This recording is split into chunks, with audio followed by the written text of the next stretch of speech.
Aujourd'hui, nous sommes bénis de vous présenter une de ces conférences instructives intitulée Histoire bouddhique, l'histoire de Khuda, quatrième partie de 7 épisodes dans Entre maîtres et disciples, donné en anglais le 24 août 2015.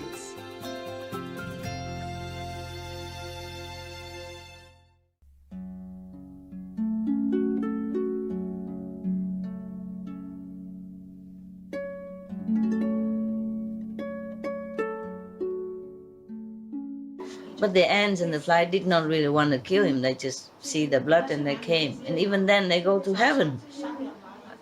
So the person, the hunter, got the skin from the golden animal and brought it back to the kingdom. The king was very, very pleased and praised him, and give him a lot of money and gold and give him some position, high position. And then the king used that fur to put on his bed where he sleep. Whenever he sleep on it, he feel very peaceful and happy. Imagine that. Because when he died, he did not have any hatred in his heart. Before he died, after he died, during he died, he didn't have. Just peace and love. That's why when the king lay on it, that's why the king feel very peaceful and happy. And even the ants and the flies also went to heaven because of his loving energy. Understand? And his merciful heart and merciful energy. So bless them all.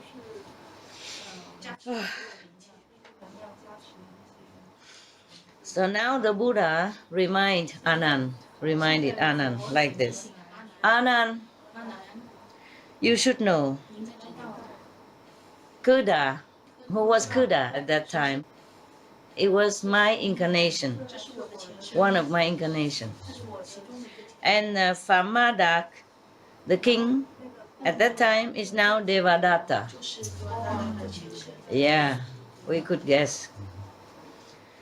The flies and the ants that was eating flesh and drinking my blood or Khuda blood at that time, when I just attained Buddhahood, all of them, I preached and all of them went to heaven, attained heaven, different heavens.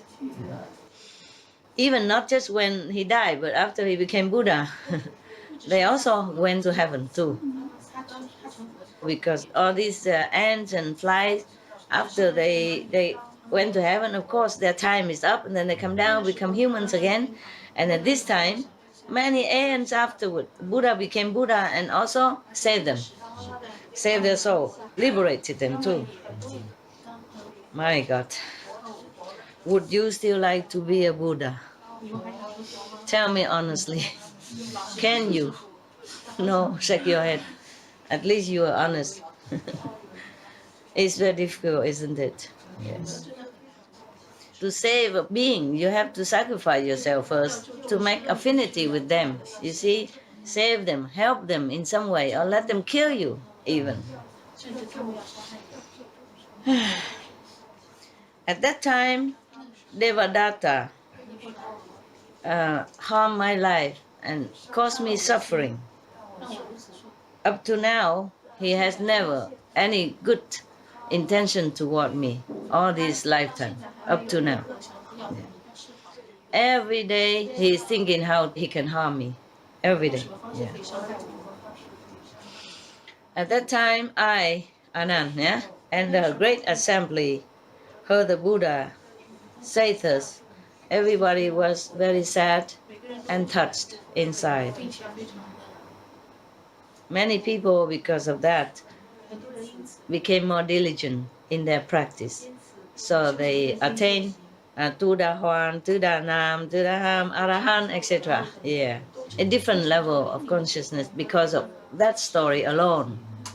Even though it's a bad story, negative story, but it wakes people up and touch their heart. So their heart become more open, more compassionate. And then their mind and their spirit become more diligent Yeah. Understand why I have to practice, why I have to be good. So immediately many people attain higher consciousness immediately, even to up to arahat. So therefore, bad story is not always bad. Nah? Yeah. It depends on who say it and with what intention. Yeah. And depends on who listen. And depends on the what the listeners make use of that also. You see? Yes. Even somebody also saw the seed of Patekya Buddha, alone Buddha. Yeah. And some people even aspire to become Buddha right there. And some people already attain the non-regressing level of consciousness. Everyone, whoever was there, happy and received some blessing in any way from that. And they all bow to the Buddha and let him take rest after that. We should really thank the past masters, monks and nuns and scholars who have taken time to record what the Buddha is teaching after the master's nirvana. And also for the past and present persons, lay or monks or nuns who have really dedicated themselves, sacrificed their time and precious health or under any difficult situation to translate this so that I can read it to you. And we have to thank them. And may they be blessed forever by all the Buddhas, past, present, and future. May their merit be immense. May they be liberated forever. Thank you. Wow, my God. Incredible, huh? Wow. God. That is a difference between killing the animal and killing the animal. This animal was one of the Buddha's incarnation. Now you ask me why the Buddha became animals. Why? He was also evolving, you understand? Yes, from the animal status all the way up to human and then all the way to heaven and heavenly king and, turning wheel king and all that, see? And then bodhisattva and then Buddha as the process of evolution. Buddha's evolution, not everyone's evolution. You see, the Buddha became Buddha, and many people just attain arahat like that, without going through so much trouble. Some even harm him. Yeah, some even didn't do anything good at all.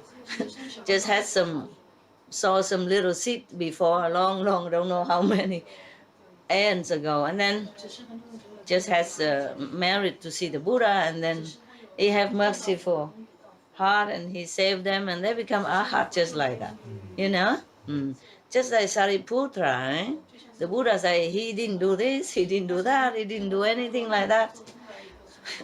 Remember? Yeah. When he refused the old man to become a monk, the Buddha said, oh, don't worry about him. He didn't do this, he didn't do that. That's why he didn't understand. See what I mean? Yeah. He couldn't decide your life because he didn't do anything much anyway. That's what he meant, yes. Only the one who sacrificed a lot understand a lot more. Only the one like Buddha, the past incarnation of Buddha, who's gone through a lot of suffering, who gone through a lot of pain, can understand beings' pain and suffering. They can understand human pain and fear, emotion, and all kind of mistakes and stuff because they've gone through all suffering. So if any of you still want to become Buddha, then I salute you. Well, after all this story, if you still want to become Buddha, I really bow my head. Who knows? Maybe you still think about it. Maybe you don't want to become Buddha now, but tomorrow, who knows? Yeah, so there is a difference between that. You would tell me why I always told you, if we kill animal, we have bad karma. Understand? Yeah. Yeah, but how come the person who killed this animal did not have bad karma? And all the flies and even eat the flesh don't have bad karma. Can you tell me why? Am I teaching you contradictorily or what? Hmm? Who knows? One candy? One candy or two candies? Because they don't know. Because they don't know what they're doing? Yeah, they don't know that what they're doing is bad. They don't know what. No, even if they don't know what they're doing is bad, they still have karma. But how come in this story, the killer did not have karma, and the ants, the flies, even go to heaven after eating their flesh? Tell me. Buddha blessing. Buddha blessing? Because Buddha volunteered to do. Buddha volunteer? Yeah. That's different from forced kill. Forceful kill. Yeah, Buddha blessing, correct. He himself volunteered to do that, to save others. And while volunteering, his heart is full of love, no hatred, yeah, no fear of death, no struggle to stay alive like the animals that we forced to die. That's different. The animal that we raised and forced to die, they did not want to die. They did not want to be here to be born like that, and then keep in such a small cage, cannot even turn around all day, no sun, don't know even life, and then kill in such a way. Yeah? Terrible. And before killing, after killing, it's a terrible life they have to go through. They did not want to die like that. That's a difference. And when they die, they probably lament or have hatred or fear in their heart. Fear, at least fear.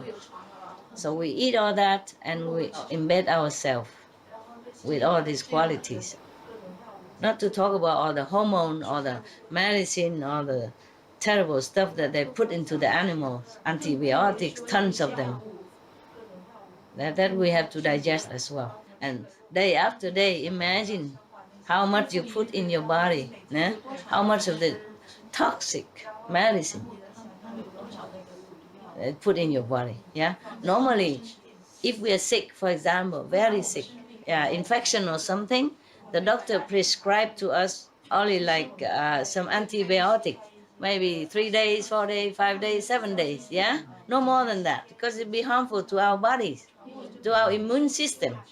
Imagine day after day eating beef and pork full of this, full of antibiotic, because they live in filth and they live in cold and they have infection and they always have to have injection or medicine, antibiotic or hormone supplement, all kind of stuff that go in there. And not to talk about they are fed with these not normal kind of feed even. They feed them fish full of mercury, full of toxin from the environmental waste already. And then they're fed also with maybe GMO, like these trans kind of cereals as well. So all kind of this mix in the body of a human. No wonder people cannot think straight. No wonder people gone crazy and do things that they normally would not. Too much conflict in the body. The body cannot bear. The food we eat nowadays, if it's not bio, then it's so many insecticide and pesticide and all kind of poison, and the water they use to water is already also full of poison already. You know, all kind of poisonous substance that came from paper company, toilet paper company, from any insecticide that run in the stream, all kind of thing already, and then eat the cereals full also insecticides. And they eat the animals also full of insecticide and toxin, antibiotic, and etc. etc. Do you understand? Truly, human are very poor creature nowadays. It's like a laboratory. There's all kind of poison dumped into that.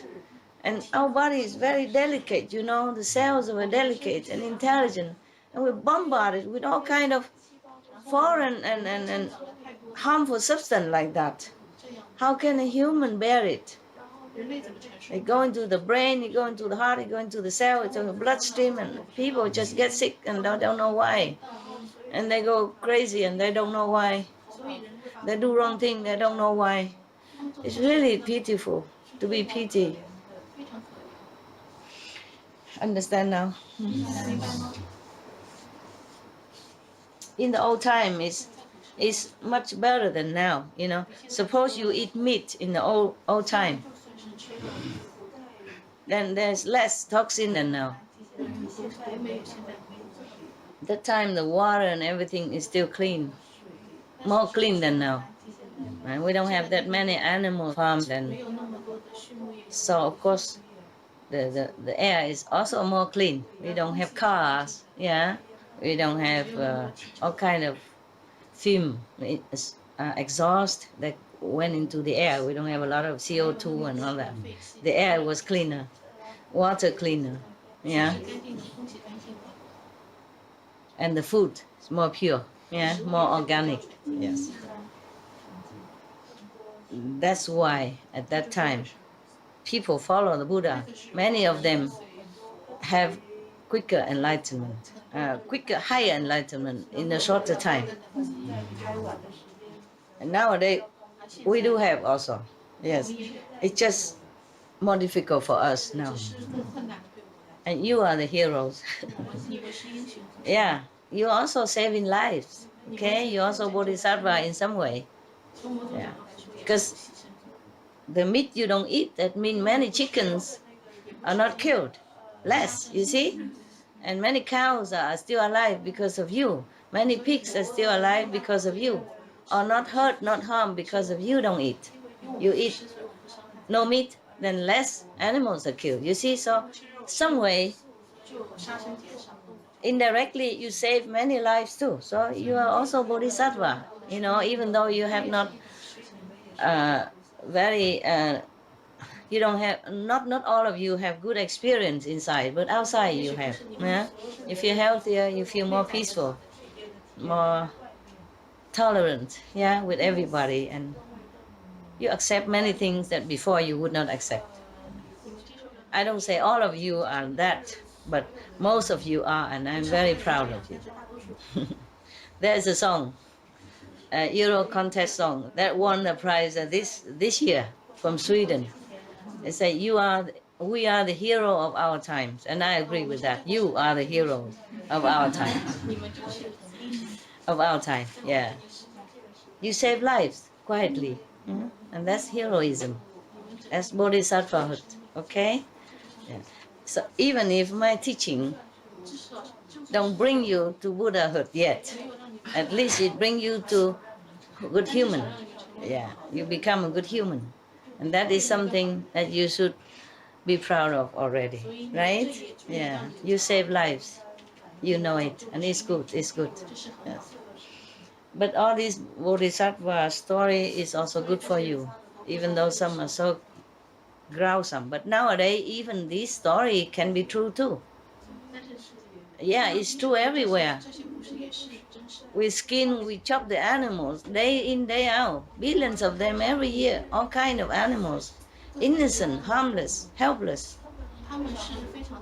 So just one story like this is make you cring and make you feel so sad and crying. Imagine every day millions of animals are killed this way. More or less this way. Some are even skinned alive too, dogs, to get the fur. They just skin them alive, you know that. Before in China, a lot. And now I heard that the government forbid it because of many animals, organization protest and make noise, and so the government forbid it nowadays. I guess maybe less, but I don't think it's completely. This practice is not completely abandoned yet. Many other cruelty as well. Even the zoo and all that should be abandoned. Because they go out and, you know, the laws say forbid the poacher to catch babies, animals and all that to bring to the zoo. But if the zoo exists, then there will be always poachers to do it for money. For one small orangutan, for example, one baby orangutan, they have to kill many adults to get him, because they protect that baby with their life until they die. They protect that baby, therefore they have to kill all of them in order to get the baby out and bring it to the zoo. And we call ourselves humans. I think all the zoo and all that should be abolished. And all the selling of exotic birds and rare animals and all that, should, everything about animals selling, buying should be abolished. You know, and then imprisoning a bear in a small cage like that and taking his vibe out of his liver like that is terrible. All this should be abolished. All this should be unlawful, illegal. And then all these people who does this should be fined, should be imprisoned, so that they stop doing this. Otherwise, if you say don't do this, don't do that, but all this practice still going on everywhere, under the table. Forbid the poacher to catch animal, but the zoo needs it. Huh? The zoo needs it, so how can the poacher not do it? You have to forbid from the root.